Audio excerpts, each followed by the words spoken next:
Ladies and gentlemen, today we're going to be talking about the Terra Luna Classic news for today, as Edward Kim has finally spoken out in regards to a possible legal counsel for the chain. If you enjoy the content, as always, like and subscribe. But without further ado, let's get into the news for today, as Edward Kim 14 hours ago went ahead and put a governance proposal possibly coming out here in terms of legal representation for Terra Classic DAO.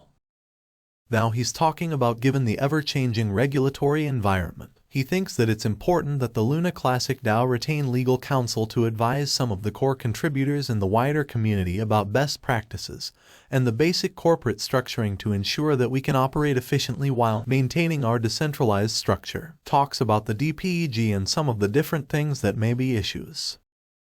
They also talk about the fact that they think that they're going to have to go ahead and move forward with Horizon's law, and the fact that they've had consultations with 6 US-based law firms. So these guys are people that have actually been on Solana's first general counsel, and his firm has since grown to work with other top-tier projects such as Osmosis, Synthetics, Accelera Tokamak, and Stargaze, among others. Horizons will provide legal representation for the Luna Classic DAO, including advice for individual contractors on the chain who may require legal assistance.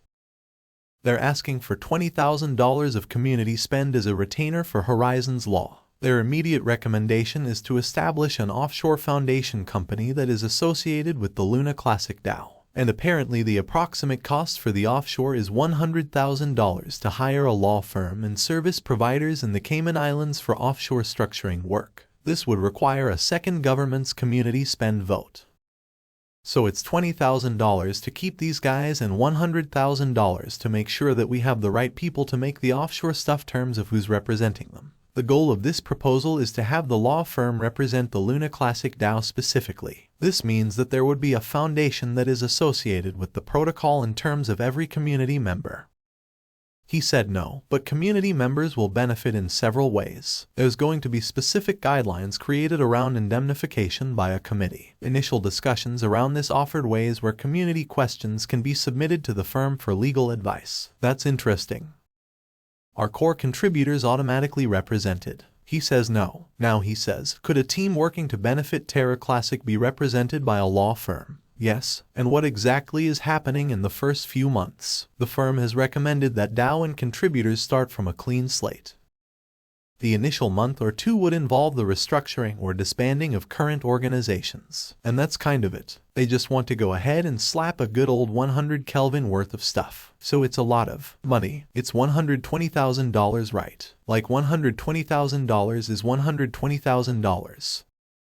Yeah, this is some pretty confirmed stuff. Duquan over here, he's become a slightly thicker as. I don't think he can go to the gym. I wouldn't say that's necessarily an advantage in jail, but you take this a couple of ways. This is probably the end of Duquan as we know it.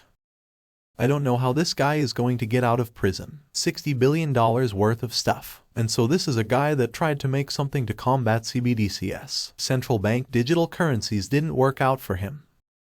It crashed. There was a vulnerability, and it is what it is. You can't really do much about this, so we just keep moving forward. Till next time, stay safe, and that's all.